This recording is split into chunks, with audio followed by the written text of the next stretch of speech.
Good evening, everybody. Welcome to episode 43 of Radio Europa. My name's Laura and I'm your host this evening. Tonight I'm joined by my colleague and guest host, William. Hello, William. How are you?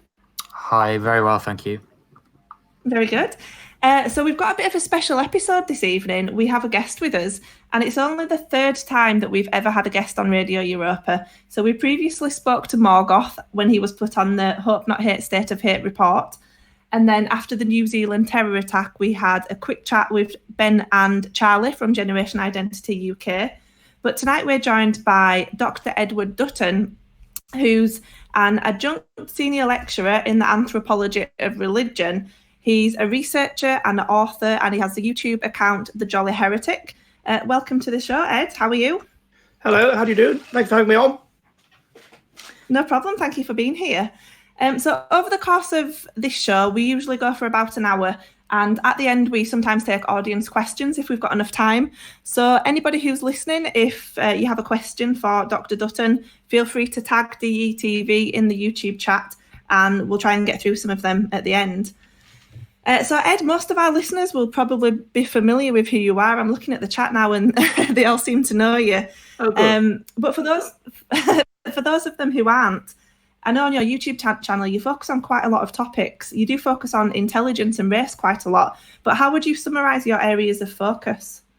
I just take the view that if I'm told that I'm not allowed to research something, that it's wrong for me to. Can you hear me?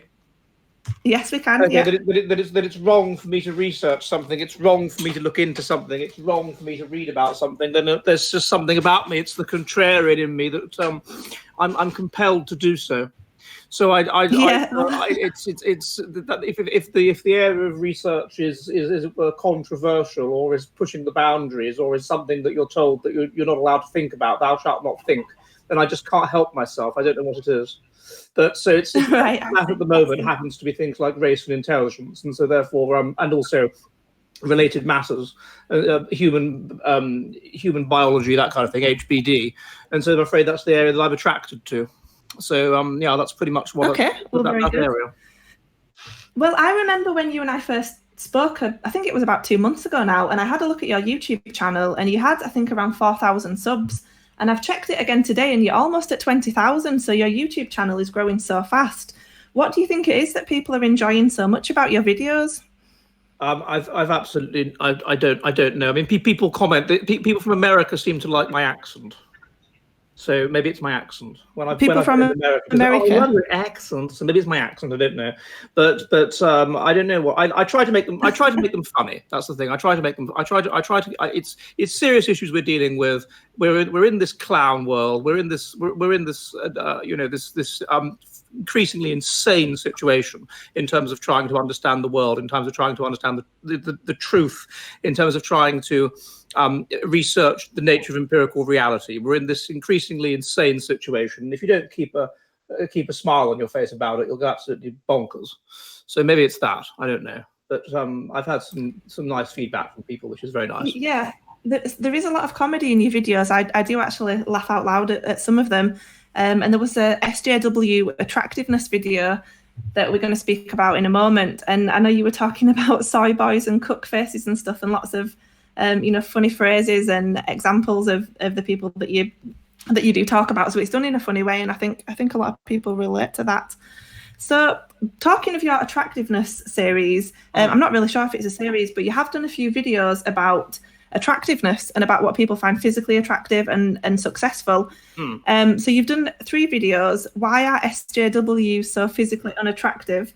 And then there's why are English men so unbelievably attractive to foreign women? Yeah. And then there's why are foreign and especially Eastern European girls so attractive?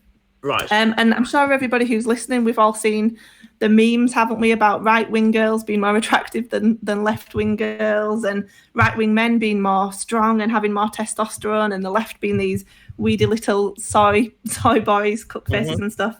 Would you like to get into that for us a bit? Because that's an interesting topic. I think maybe if you could just start talking about it rather than me asking questions. What do you want to know about it? I mean, if you look at there's clear evidence on this that for example, being right wing, being on the right wing authoritarian scale, crosses over with the religious fundamentalism scale at 0.75. So there's a degree to which being religious and being right-wing are 75% the same thing. And there's a number of studies which have found that politicians who are right-wing are objectively better looking in terms of the symmetry of their faces, in terms of the sort of arrangement of their faces, and so on, in terms of what's objectively attractive than left-wing people are, and people rate them as better looking. So right-wing people, right-wing males and right-wing females are better looking than their left-wing equivalents. This is a fact.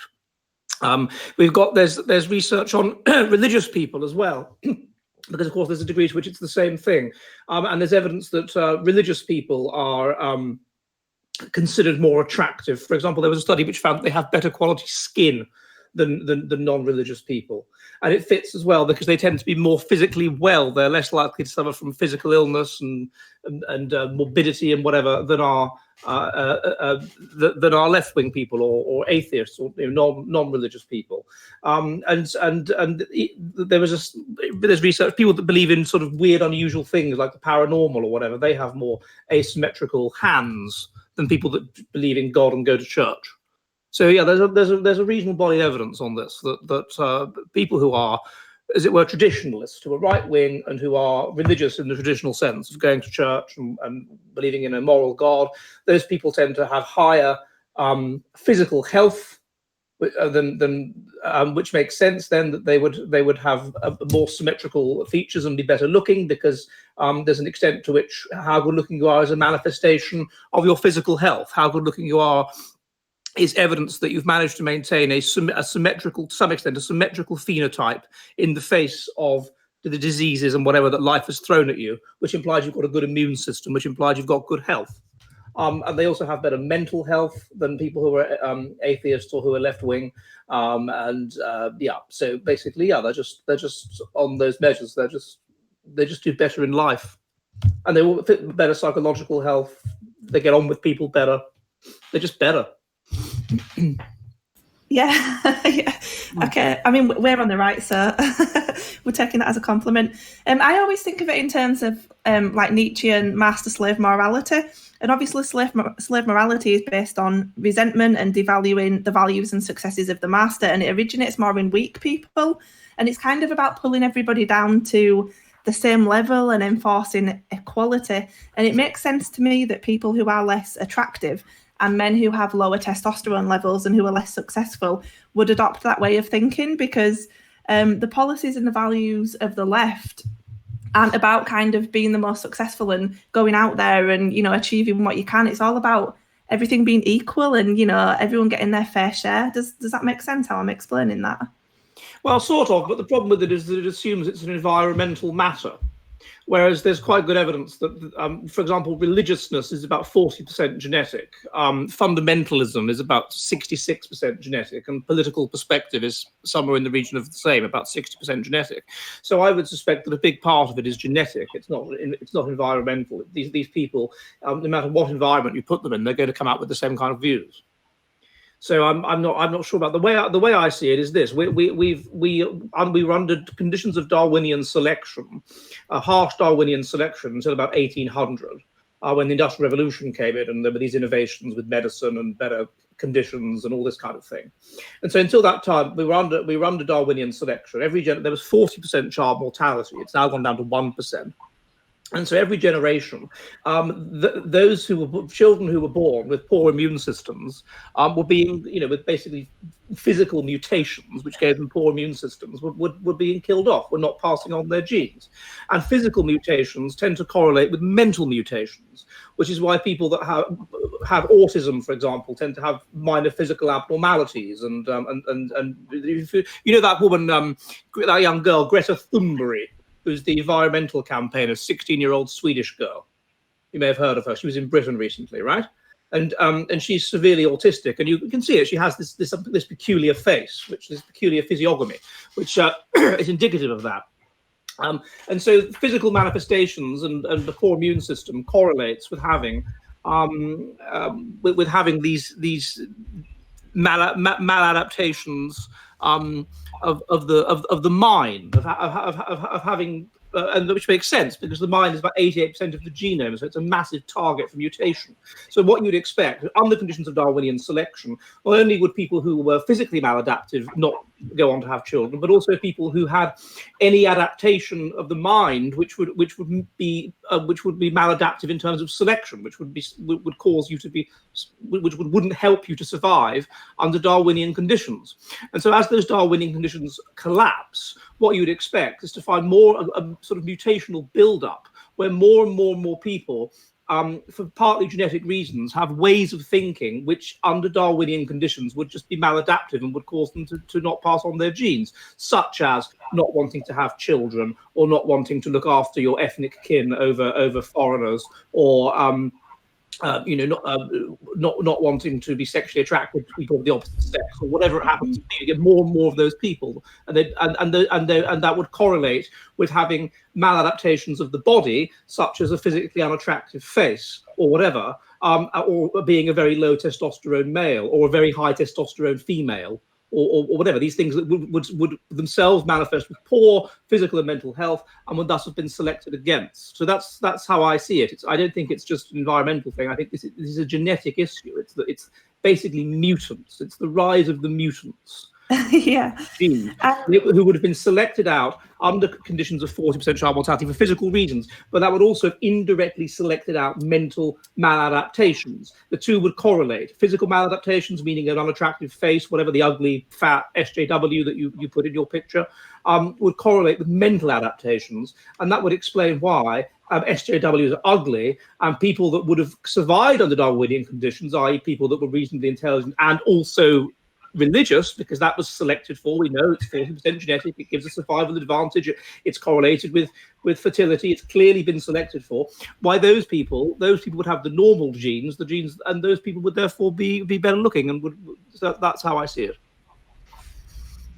Yeah, and in your video you do speak about the mutant genes, and you speak about ethnic groups, and they're an extension of the kin group, so therefore they're an extension of the self as well. Yeah. And obviously open borders and multiculturalism destroys ethnic groups. So those who adopt and promote it are also destroying their own genetic interests. Yes, exactly. So they're damaging themselves.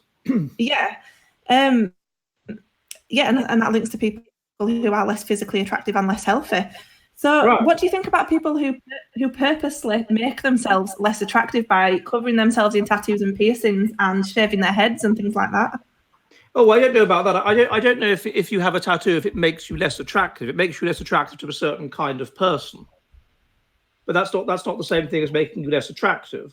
So if you think about what we can conceive of if in terms of sexual attractiveness, we can conceive of a spectrum that we all sit on, with what's called R strategy at one end and K strategy at the other end. R strategy is that you're evolved or adapted to an unstable ecology. So therefore, if it's an unstable ecology, what you need to do is live fast and die young.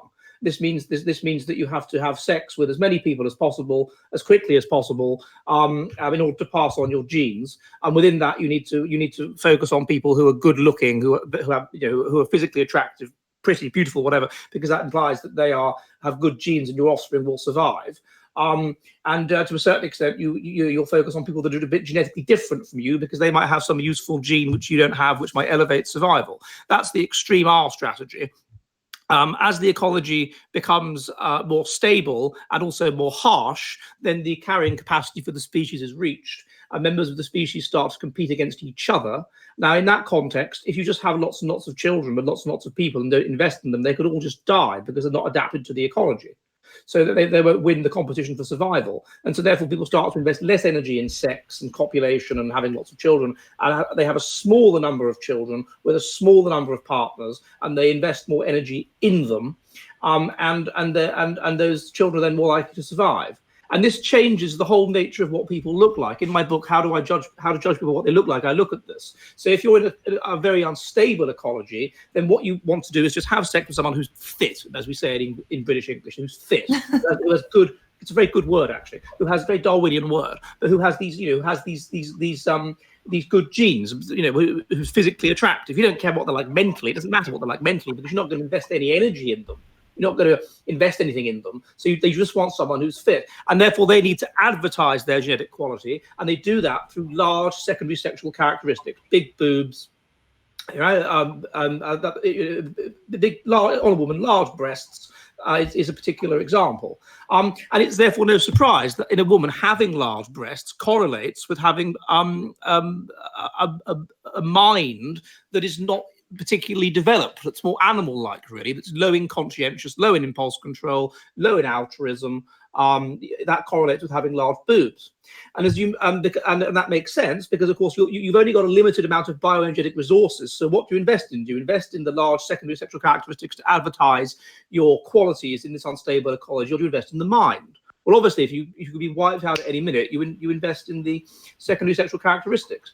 As you move towards this more stable and competitive ecology, then, of course, it's harsher, and so you're more likely to survive as a woman and as her offspring if you can persuade the man to invest in you and to look after you.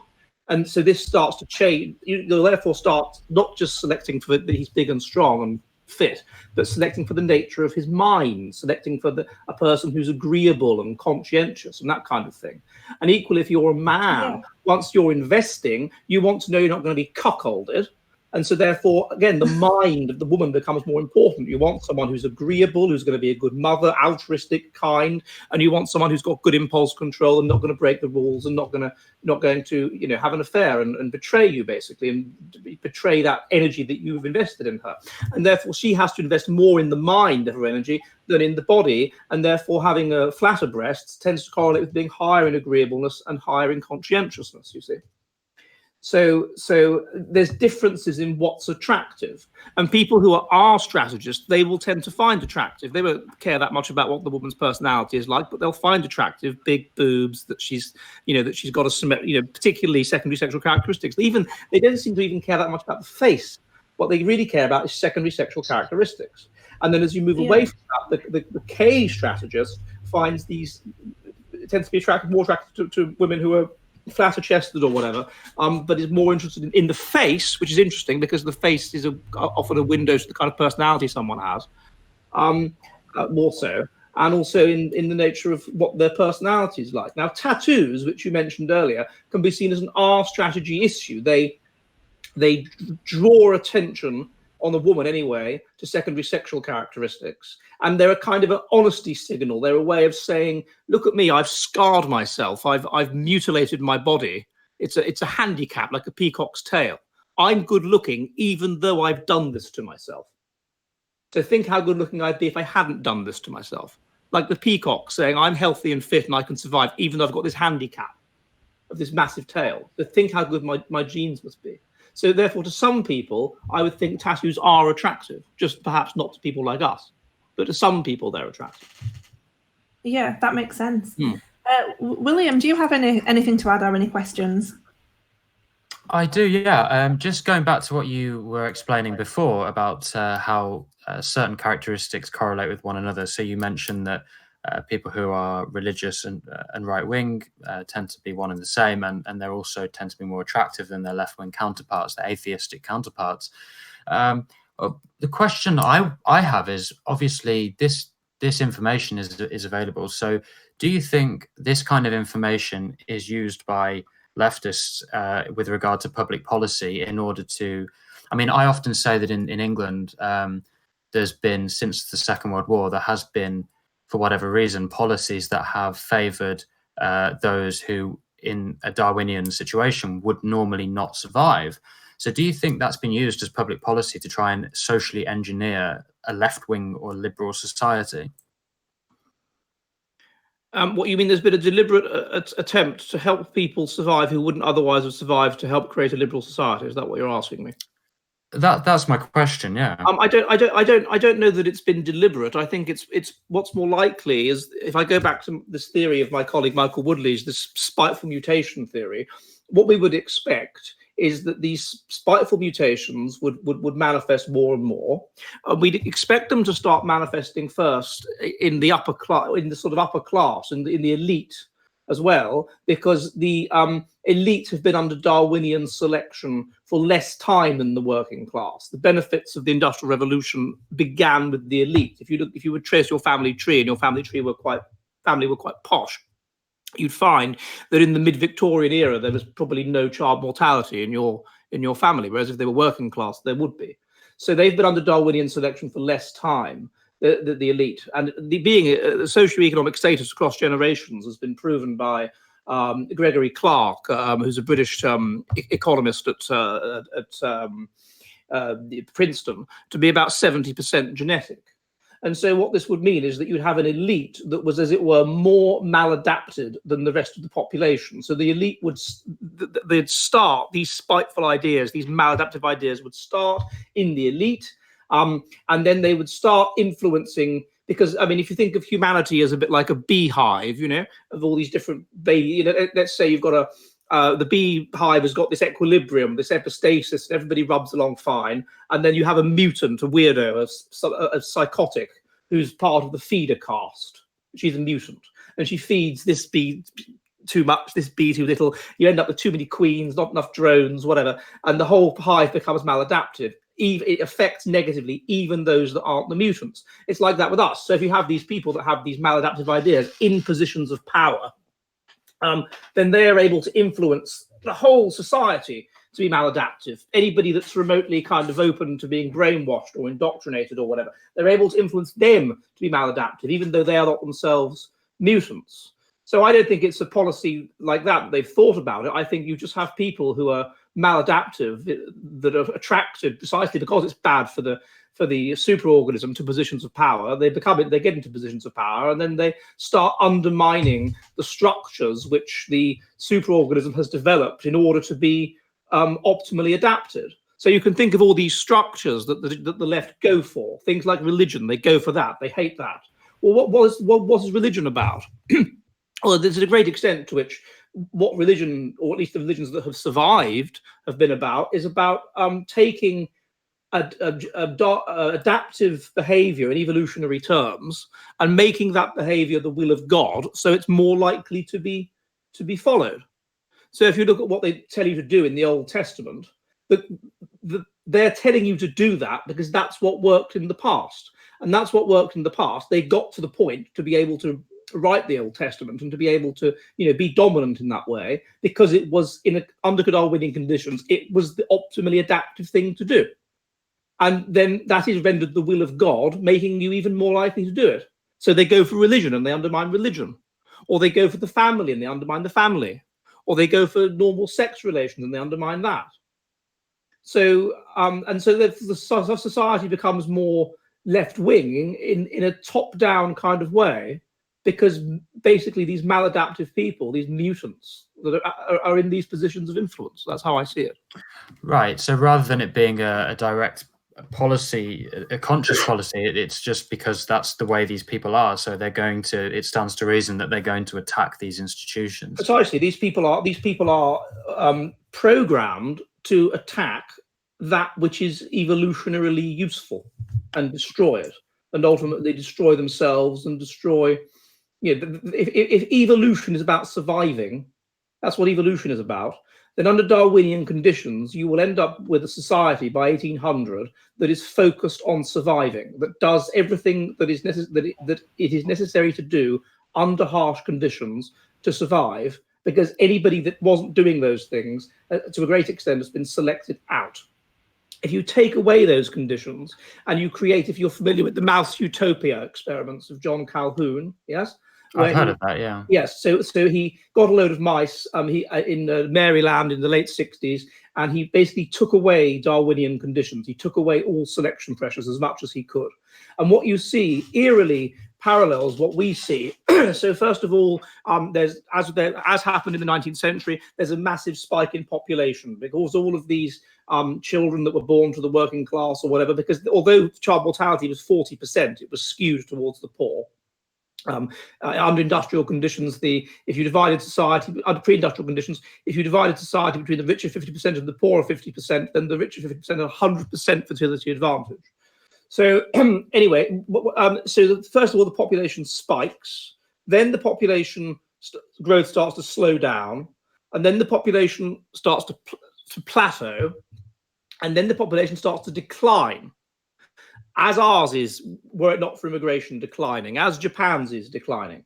And once it starts declining, they start noticing interesting things. The males have to be pestered for sex.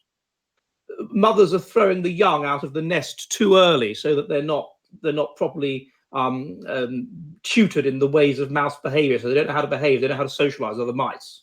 Mothers are turning on their young and attacking them. Mothers are becoming more butch and almost like lesbians, and not interested in sex. And then in particular, you get this caste known as the beautiful ones, of these autistic-like males who have no interest in females and just spend all their time grooming each other. And they're so bizarre, their behavior is so bizarre for other mice that it kind of messes up even the normal non-mutant mice. And in the end, the population, it creates all this stress. Female mice start miscarrying, and eventually being unable to get pregnant. And eventually, nobody has any children anymore, and the whole population dies out. That's mutational meltdown, and that's what we're heading. That's what's happening to us. If you take away Darwinian conditions, then those things which would have been selected out will run riot. And what would have been selected out is things that are maladaptive. So it makes sense that there'll be just maladaptiveness everywhere after 200 years of no proper Darwinian selection.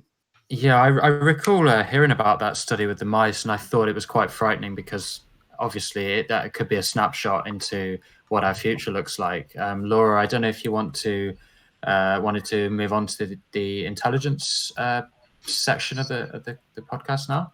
Yeah, well, it kind of links anyway, because we're talking about reproducing and fertility rates. So that's also covered in the intelligence section. But just before I continue, we've received a super chat. I believe it's on Streamlabs because YouTube won't monetize us. But we've had a super chat from Dino, and it says, "Dirt poor, but this will keep the lights on for another 5 minutes." So thank you for that, Dino. So Ed, we've been reading your books, and you have a book that you released last year called At Our Wits' End, Why We're Becoming Less Intelligent and What It Means for the Future. It's available on Amazon, so I don't know if we have somebody moderating the chat, if they could post a link to the book in the chat, but it's by Edward Dutton and Michael Woodley.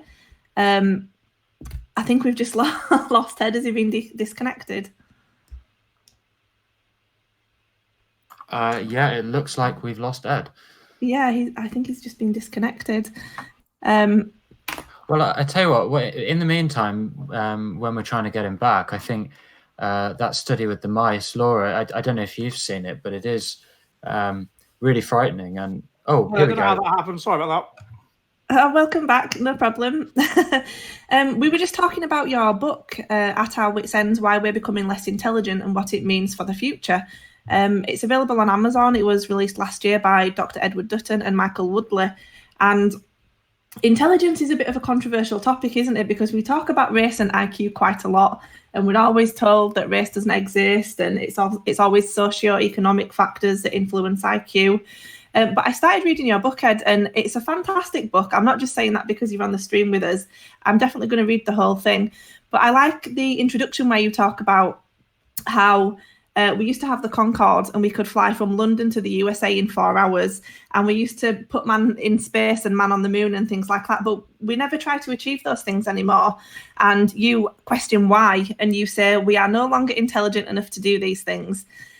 Would you like to talk about that a bit? I know it's quite a big topic, and your book's about 200 pages long.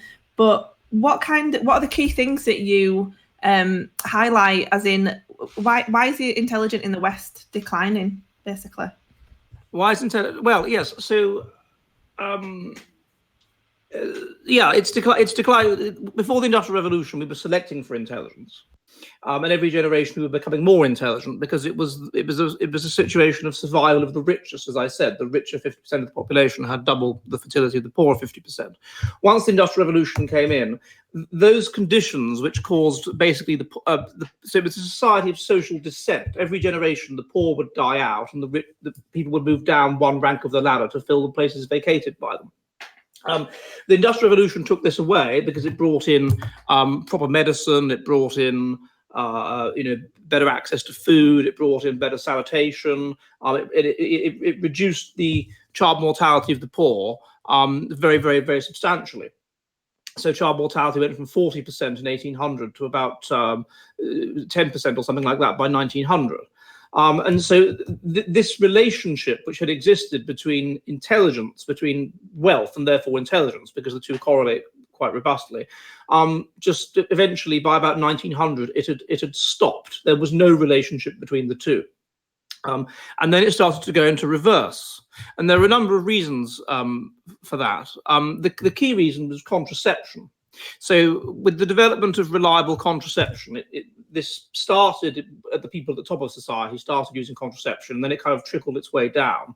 But contraception and using it properly is basically a function of intelligence. If you take contraception, and to use it correctly is a matter of intelligence. So if you take the pill, let's say, do you take it at the same time every day, which is what you're supposed to do, or do you take it with a glass of wine at the end of the day if you can remember, right?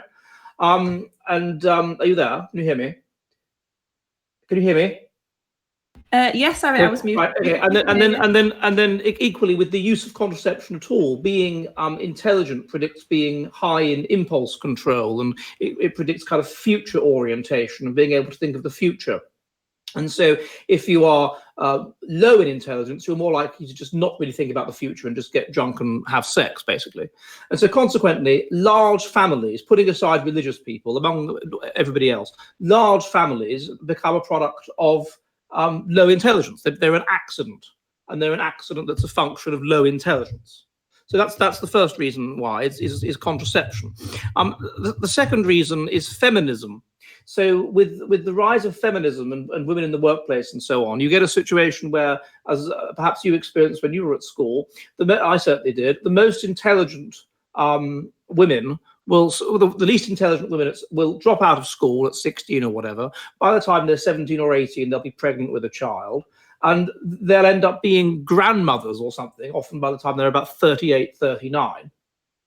And you contrast that with the more intelligent woman, and she will go on to university and she will dedicate all of her 20s and increasingly even the first half of her 30s to her career. And then in her mid-30s or something, she'll start thinking about having children. And so she is becoming a mother at the same time that her less intelligent contemporary is becoming a grandmother. And if she does have children, she'll have only a couple of them. So not only do they have fewer children, intelligent women, they have fewer generations as well, which is why the correlation between IQ and the negative correlation between IQ and fertility is stronger among women than it is among men. So that's and indeed the most intelligent women, interestingly, don't seem to have children at all. And I suspect part of the reason for that is that women are selected under evolution to, as we discussed earlier, to want to marry hypergamously, that is up. They sexually select for status. They want a high status man because under prehistoric conditions, a high status man could invest in them and whatever and make sure that their children would survive. So they are sexually selected to want higher status men. And if women are as educated as men, or more educated than men, actually, increasingly in Europe, and earning about the same as them, which, despite what you may hear, I mean, there's detailed research by Joanna Williams in her book Women versus Feminism. They really are. There's not much of a gap, income gap apart from at the extremes. Then, of course, that means there's not many men. There's a lack of men who they can marry up to, and so often they'd rather not have children at all, rather than marry at all, so they don't if they're highly intelligent women. So that's the second factor, is feminism. The third factor is the welfare state. It's been caused by the wealth that's been created by the Industrial Revolution that we are able to sustain this welfare state, and it's increasingly generous. But what it means is that there's no disincentive from people who have low IQ, basically, to just have lots of children. If anything, there's incentive to have them.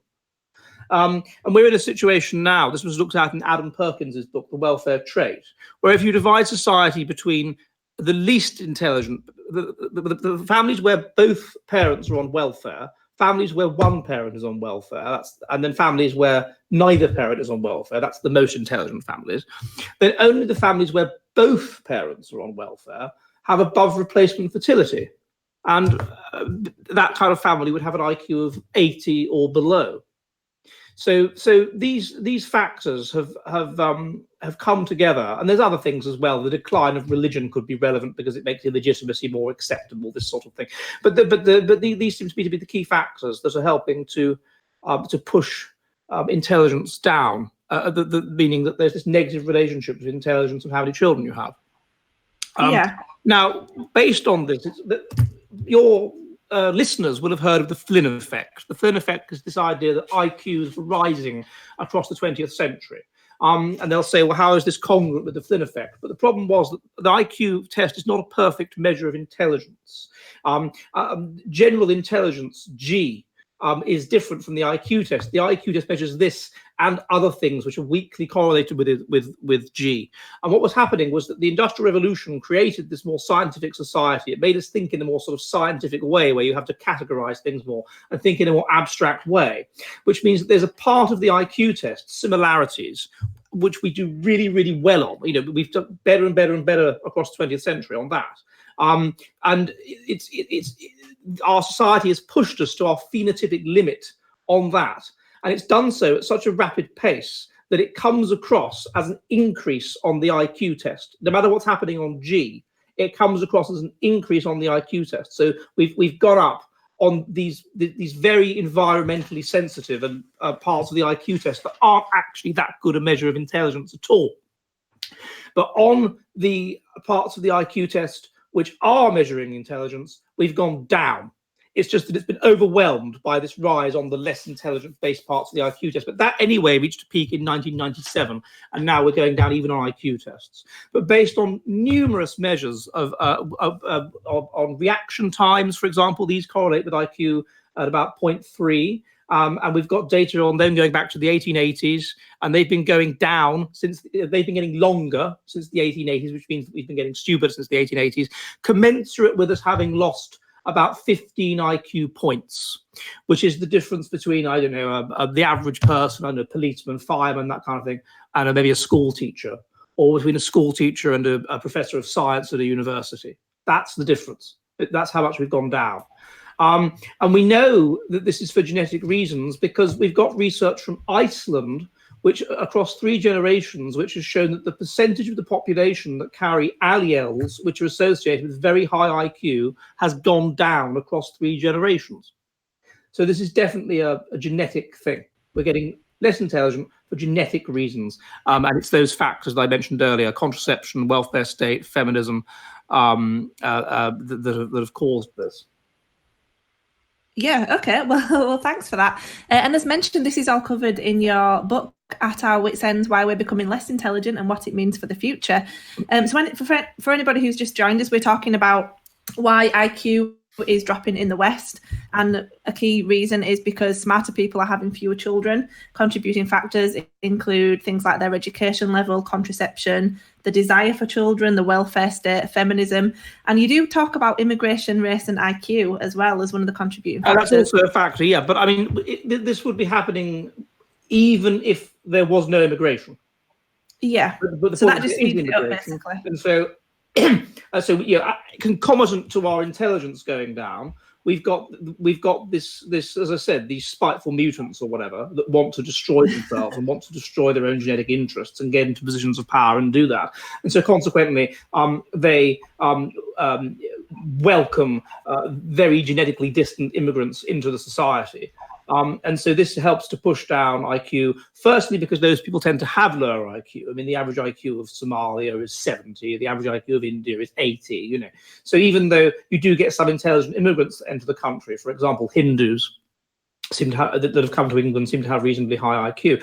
A lot of the ones from Pakistan, Bangladesh, whatever, will be pushing down IQ for genetic reasons. They'll also be pushing down IQ for environmental reasons, because they'll make the school system more complicated and more difficult, and you know, you have to aim your teaching at the average child, and if the average has gone down because the IQ of because there's less intelligent people in the class because of immigration, then you're messing up the education system for everybody.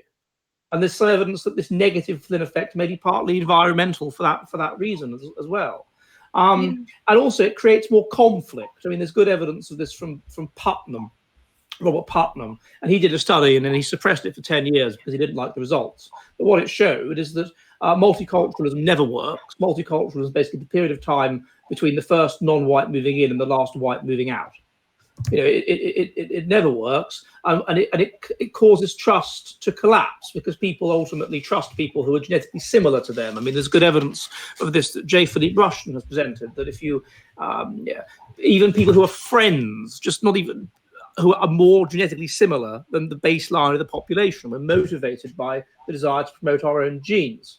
And so therefore, if you bring in people that are very genetically different, then people won't trust them, and so it will make less trust in the community.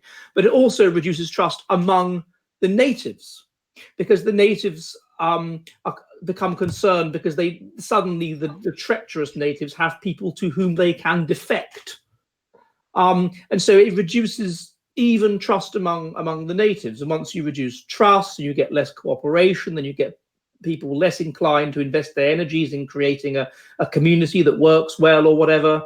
This is going to reduce the quality of the education system and reduce the quality of the environment and reduce IQ for that reason as well.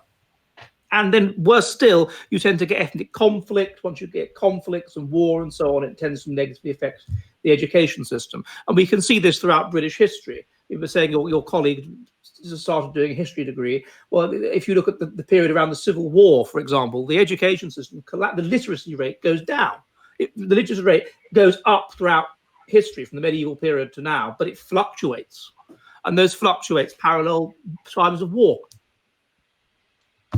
So yeah, it's bad. It's reducing ethnic, the immigration is reducing IQ. Yeah. William, I'll bring you in if that's okay. Do you have any questions or anything that you'd like to add about IQ dropping in the West? Yeah, I mean, it's a very fascinating topic, and especially what Ed's just explained about the problem with bringing in genetically very different immigrants. And you mentioned that the trust between the natives and those is diminished, and I believe. Well, I would hazard a guess that this is why we have this ghettoization effect, where everybody starts to move and live with people who look like them, and including the immigrants. But the question that's really in my mind through all of this is, well, firstly, do you think there's a historical precedent anywhere for this, and secondly, do you think there is a way out of this? Because it's a very dim picture. Yes, there's certainly historical precedents. I mean, we look at this At Our Wits' End. Civilizations tend to work in cycles. Rome, Islam, Greece, whatever civilization you can think of, they tend to work in cycles where they are under these harsh Darwinian conditions. The harsh Darwinian conditions elevate intelligence. The high intelligence means they're able to create this luxury, this luxurious society, and they're able to reduce the impact of those Darwinian conditions. But by doing that, of course, they become decadent. These martial values that they've been selected for are not selected for as intensely. Intelligence, which has been selected for, is not selected for as intensely. Child mortality goes down, conditions get better. And then if the main turning point tends to be contraception.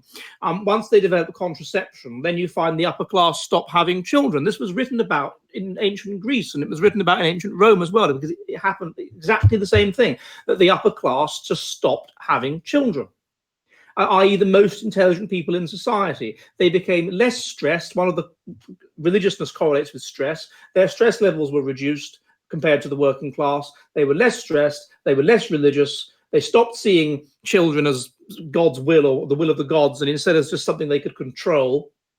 And they realized they could get a better quality of living if they had a small number of children, which they could achieve through the contraception that existed. And so consequently, the intelligence of Rome starts to decline. And you can trace this. One of the correlates of intelligence of a society is its per capita number of innovations, of important innovations. And we can trace this with our own situation across time. Between 1455 and 1850, per capita innovations go up.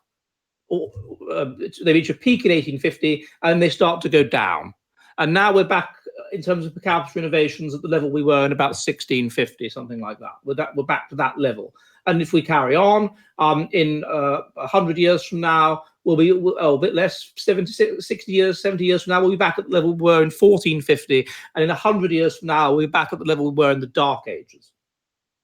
And we can trace that with the ancient world as well. And you see exactly the same pattern, precisely the same pattern occurs. So societies always rise and fall because once they develop, eventually they develop contraception, they lose their religiousness, and they become less ethnocentric, intelligence declines, and they tend to get invaded by people who have been under these harsh conditions until more recently. And Ibn Khaldun, the Islamic medieval philosopher, noted this. He called it asabiyar. He said that society is built up by people that are high in asabiyar. They create luxury, they become low in asabiyar, and they're invaded by people that are higher in asabiyar. And this is what it always seems to happen.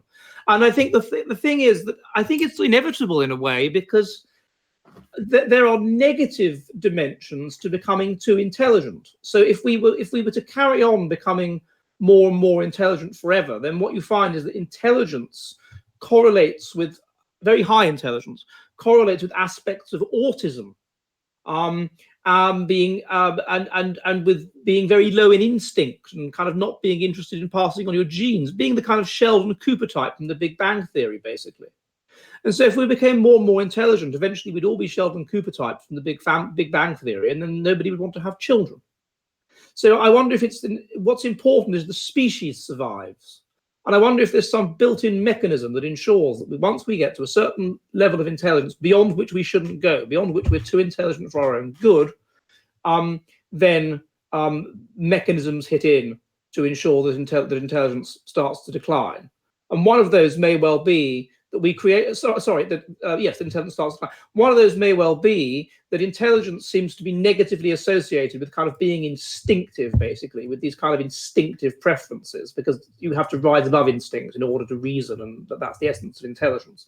And so in a society which is very, very low in stress, which then intelligence will be correlated with high social status, people of high social status will be very, very low in stress, and consequently, those people will stop breeding. So it's kind of built into the system that intelligence must rise and fall, and therefore civilization must rise and fall. So I think there's not much that can be done about it.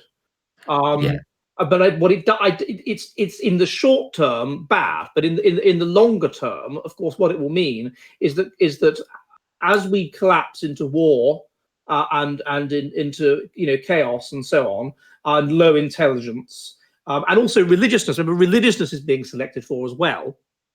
The fertility of the religious is higher than that of the non-religious. That's who's breeding, the stupid and the religious. And so you will end up with a society which is much more ethnocentric, because low IQ people tend to be ethnocentric and religious people tend to be ethnocentric, traditionally religious people, I mean. And so that's the future. So there'll be this downturn, but then eventually this zoo that we've created for ourselves, this mouse utopia, will be unsustainable. Darwinian conditions will reassert themselves, and it will rise again. And probably on the process of that rise, there'll be fluctuations.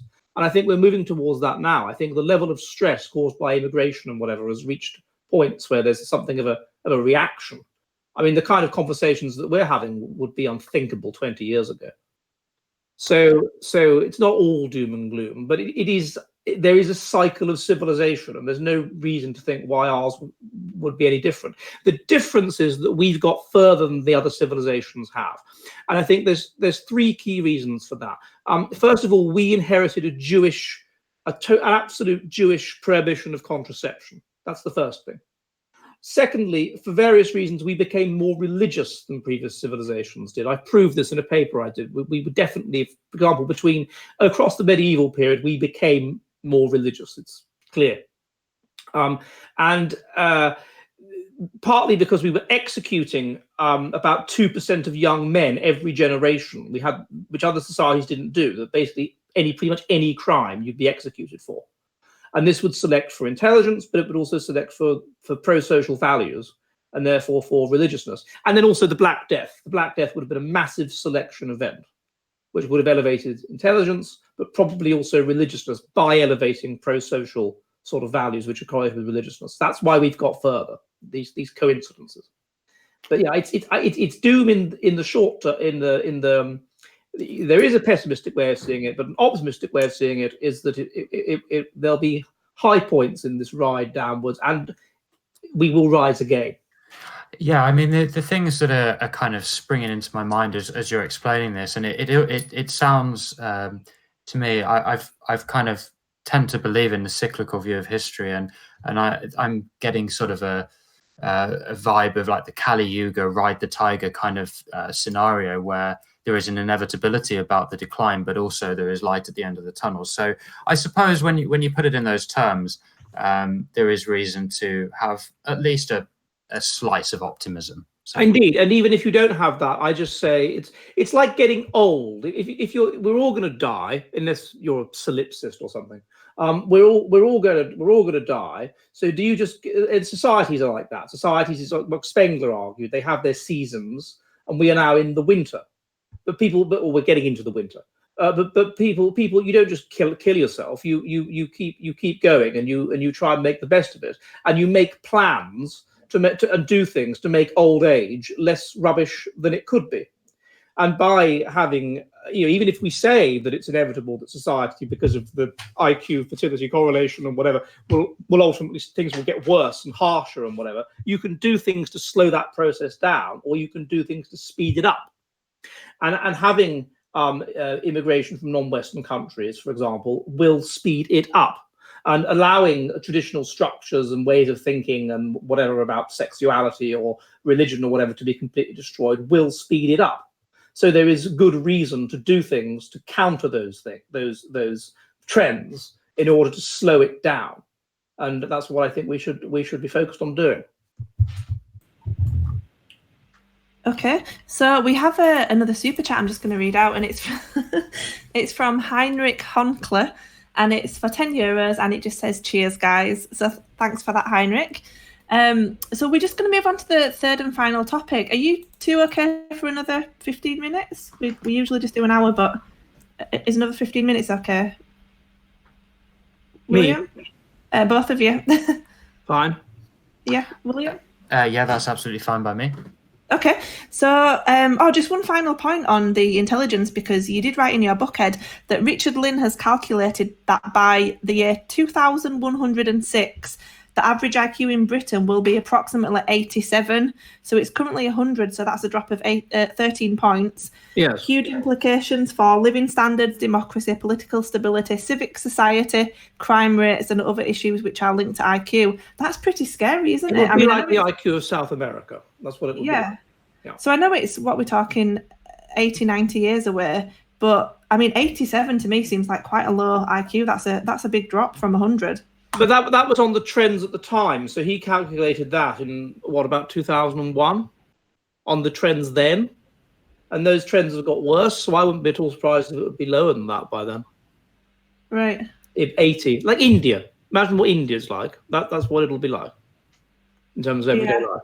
And of course, we won't be alive then, but our children and our grandchildren will. So we're going to move on to the third and final topic, which is about Finland and the grooming gangs. And the reason that we use the word grooming gangs rather than rape gangs in the YouTube video is so that we don't get the video deleted, because people always complain about us using that phrase. But you have another book, which is, I think, only came out this year, called The Silent Rape Epidemic: How the Finns Were Groomed to Love Their Abusers. And William, I know you've been doing a little bit of reading about the rape epidemic in Finland. Would you like to take over and tell us what you know? Yeah, sure. So I mean, I don't know too much about this, but I thought it was a good topic, considering that you're based in Finland. It'd be a good topic to discuss. And I mean, what I know of particularly is the Oulu child sexual exploitation scandal. I think I'm pronouncing the name of the city correctly. I'm not. Yes. Yeah. I live in Oulu. Oh, okay, right. That's okay. Good. So you'll probably have some information about this, but it struck me as a good point to discuss. Firstly, because there are obviously parallels with what's happened in the United Kingdom for the last 20 and 30 years with Rotherham, Rochdale, etc. But secondly, because I kind of want to to bring it back to your area of expertise, the anthropology side of things, and ask you, I mean, what sort of what's going on here on a biological level, which is creating these, because it's very specific. The demographics are specific of the victims and the perpetrators. So I wonder if you have any thoughts on what's going on there biologically, which is creating that scenario. Well, in terms of the nature of the Finns, I want to note that I regard them as particularly susceptible to this problem because they have very, very high IQ. They have the highest IQ in Europe, and under conditions of normal selection, then under optimum levels of stress, it means they're quite religious and thus quite ethnocentric, and thus they can do quite well. But once those conditions are taken away, as they have been. More recently in Finland than in England, but nevertheless they have been, then you end up in a situation where high intelligence can be weaponized against you. Intelligence is associated with being altruistic, it's associated with being trusting, it's associated with civic values, it's associated with trusting your leaders, it's associated with being open-minded to new things, it's associated with empathy for other people, so it's associated with everything which would cause Finns, once these structures which would protect them are undermined, to be particularly susceptible to this problem, and that's exactly what's happened. So then they bring in, so you have these people that are that have not been under Darwinian conditions since, I don't know, maybe the late 19th century or something, or early 20th century, and they bring into their society these people that have been under Darwinian conditions until maybe a couple of generations ago, and so it's like bringing wild animals into a zoo. And that's what they've done with their mutant leaders, helping them along. But then those people have very, very, very low status indeed. These Iraqis and Afghans and whatever, they have extremely low status. They're nothing, right? They're right at the bottom of society, low status male.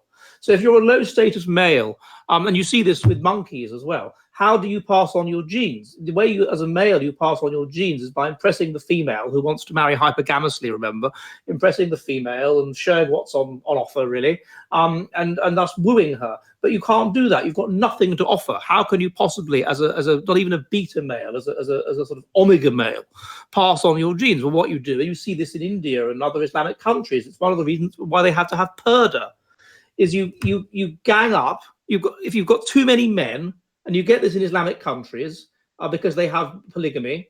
You have all of the women want the high status men. They marry the high status men, and you have this vast number of men who are unmarried and have nothing and have no hope. And so, what do? They gang up in these groups, and they are on the lookout for basically women of ill repute, basically, and then they'll gang together and rape them, and they'll let sperm selection do the rest. And that's why women have to cover up and are chaperoned and whatever in these societies, because if they don't, then they'll be likely to get raped. And so they come here, and of course, none of these women are chaperoned, or we are not adapted in Finland or in the West to this kind of situation of this massive preponderance of low status males. Now, if there was a massive preponderance of unmarried, low status white males, you'd probably still get this problem as well. And indeed, you did get this kind of problem in medieval England and in early modern Europe and so on. You did get this. You did get these gangs of men, of unmarried men, in much the same way, because there was this. You couldn't really get married nobody wanted to marry you unless you had a certain amount of money. So you did get this problem, but it's then rendered worse by the fact that they're of a different race, because as we've discussed earlier, genetic similarity theory, you have more empathy, you have more love basically for people that are more genetically similar to you. And so if they're from a completely different race, they'll have no inherent sense of bonding with these Finnish girls. They're other basically. They're not in any way, it doesn't elevate their genetic interests to be kind to them or to cooperate with them.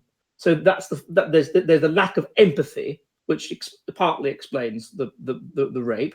There's the simple fact of there being this unconscious desire, even if they use contraception or whatever, the unconscious desire is there to pass on your genes, which if you're very low status, you do through rape, and then also men produce more there's this research, very interesting book by Thornhill and I forget the name, Craig Thornhill, and look, it's the history of rape, and men produce more semen if in rape than in consensual sex.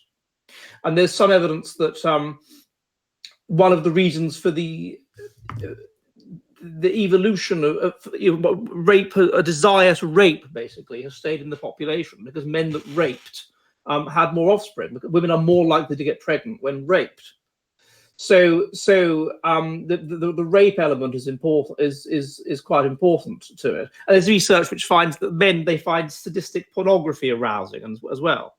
Why is that? Why would they, for evolutionary reasons, find sadistic pornography arousing, or anal sex arousing? And because of the element of rape and control and power to it. So I think that's relevant. Those two factors are relevant. And then also simply that if you're nothing in society, if you've no power, if you've no resources, the only way you can attain power is by outbreeding the group which has power. And that's what that kind of tactic would do. So that's why I think they engage in it. It's a perfectly normal and sensible evolutionary tactic for people in that situation. And then as for the girls that it happens to, those girls tend to be working class Finnish girls from low socioeconomic status, fast life history strategists, unstable environments, divorced parents, whatever. And so therefore they are more likely to get talking to these people. They are more likely to be interested in these people. They're more likely to flirt with these people. They're more likely to be hanging around in the Valkyria shopping centre that we have in Oulu, which was where they were being picked up, this shopping centre in the centre of Oulu. They're more likely to be not supervised by their parents. They're more likely to, to become involved with these people, and so that's why they go for girls of low socioeconomic status, because that's who they end up in contact with. That's who ends up walking home alone at night. Whatever. And then as for the age, well, of course, there's good evidence that that's the optimum age. That kind of sort of underage, under what we see as the age of consent, about 15 or whatever. That's a highly fertile age. You should be attracted to that, because then if you've got that woman, then you've got the maximum period. If you control her, particularly the maximum. Remember, these girls are being passed around like sweeties. If you control them, then you've got the maximum period, if you start them young, in which to get them pregnant and pass on your genes. So all of it makes very sound evolutionary sense, which it should do, because you're dealing with people who have been under Darwinian conditions in the case of these asylum seekers until really quite recently indeed. That's absolutely fascinating, to be honest. I've never looked at it from an evolutionary perspective, and that's when you do take a step back and look at it that way. I mean, that's it makes sense. They're doing Darwin's work. They've been brought here to a society that's not under Darwinian selection, from a society that's been under Darwinian conditions till quite recently, and they're doing Darwin's work.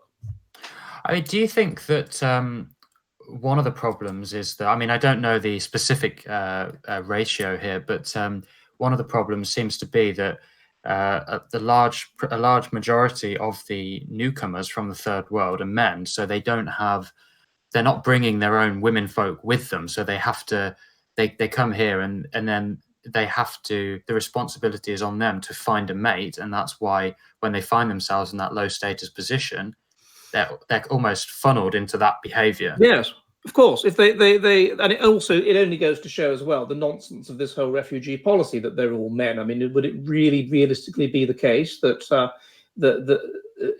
when you have persecutions, in genuine persecutions, it's entire families and entire villages that are being persecuted? If it's men that tend to migrate for economic reasons.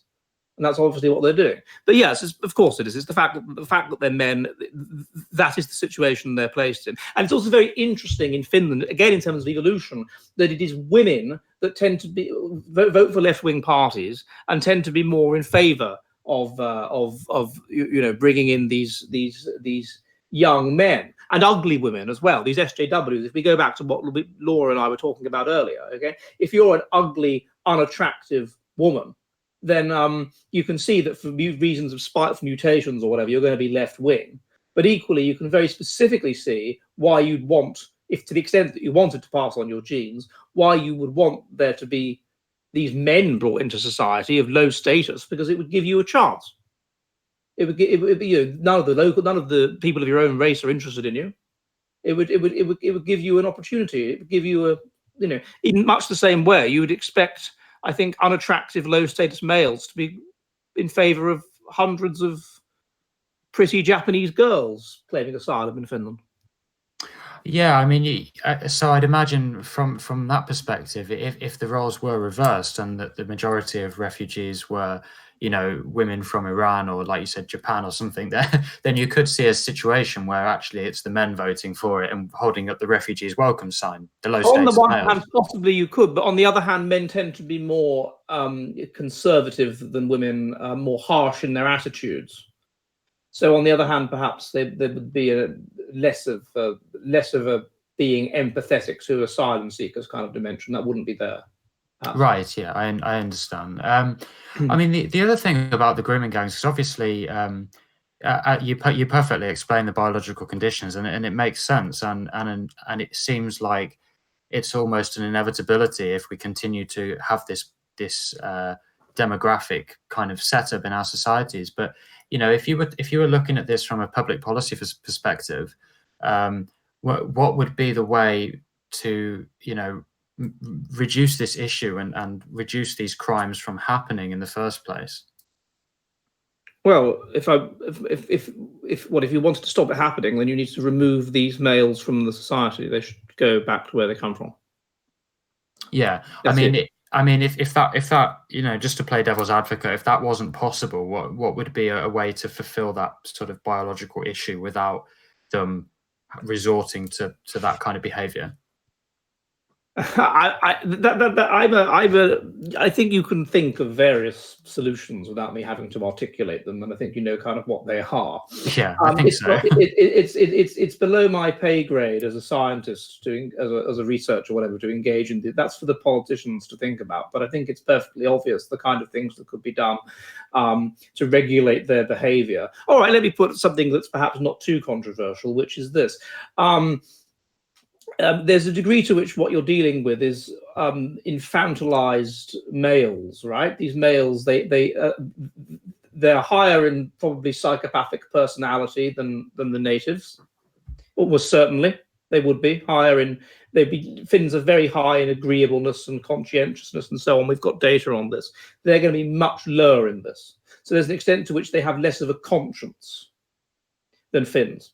And so what motivates people like that, it's a bit like children. Children are lower in agreeableness and lower in conscientiousness than adults. They have less of a conscience. And what motivates them is basically harsh punishment. That's what motivates them, fear of punishment. So I would suggest the introduction of harsh punishments for their behavior. That would be one option. Yeah, I think that's interesting, because I think, and obviously the people advocating this here don't understand the biology behind it. I mean, in the UK, but you do see a lot of right wingers in the UK advocate for, much harsher penalties, because you do see. I mean, I saw a news article about Finland, and it appears that a lot of the men involved in these grooming scandals are not getting particularly harsh punishments, and in the UK they're not either. So, I mean, yeah, that is something that... No, Finland, the punishments are absolutely ridiculous. There was a case in Oulu in 2005 of these black Muslims, Eritrea or somewhere like that, and this 30-year-old, she was 25-year-old girl, was silly enough to go back to their flat with them, and they cut off her clitoris with a pair of scissors and raped her with them, as I wrote in the book. And the punishment they received, it was like a couple of years in prison or something. I mean, it was a slap on the wrist. And that if they're in their own society knows how to punish people that do things like that. And that's why things like that are much less likely to happen in societies like that. Firstly, because women are under purdah. And secondly, even if they're not, if they're discovered to have done such things, the punishment is appalling. So you're putting people in who are simply not adapted to a particular kind of a society where people have very high levels of trust, very high levels of agreeableness, very high levels of impulse control, very strong conscience, very strong sense of shame, and you're putting people into that society that have none of those things. So it's a recipe for disaster. Okay, well, I think that might be a good place to call it a day. We've done an hour and 15, so we've gone a little bit over, but I guess it doesn't matter. Ed, do you have any final words or anything you want to add? Well, just the people in the chat are obviously, highly intelligent and highly, what's the word, red-pilled, whatever it is, So just have more babies, for God's sake. That will slow things down. Have more babies. Okay. But don't give up. That's what I want to say. Don't give up. There's no reason to be. I believe the term is black-pilled about this. There will be a hit in the short term, but in the long term, or in the medium term, anyway. We don't have to go gentle into the good night of civilizational collapse. We can rage against the dying of the light. That's what we should do. Yeah, good advice. So be based and red-pilled, and be based. Be based. Yeah. So where can people find you? You've got the YouTube channel, haven't you? The Jolly Heretic. Jolly Heretic, and I try to do a video once a week. And if my website where I put up my research is edwarddutton.wordpress.com. And then if you are really lovely, you can find me on Subscribestar, and you can find me on Patreon and PayPal and whatever. And if you have any questions, feel free to get in touch. And and you can find my books on Amazon. And my most recent one is Churchill's Headmaster, the sadist who nearly saved the British Empire. Oh, no, it's not. And my most recent one is Race Differences and Ethnocentrism. That's one that's just come out, which is published by Arctos. Okay, fantastic. Well, we'll put all your social media links in the description below the video as well. William, any final words, or should we wrap it up? I just want to say, Ed, thanks for coming on, and I found everything you said really fascinating, and I'm sure our listeners have too. So thank you very much. Yeah, thank you for having me. Thank you. Pleasure. Yeah, thanks, Ed. It was lovely to speak to you. And to everybody in the audience, thank you for listening. If you could give us a like and a comment underneath the video, it helps with our engagement. But otherwise, we'll see you next Tuesday at 7:30. So bye, guys. Cheers. Bye, everybody.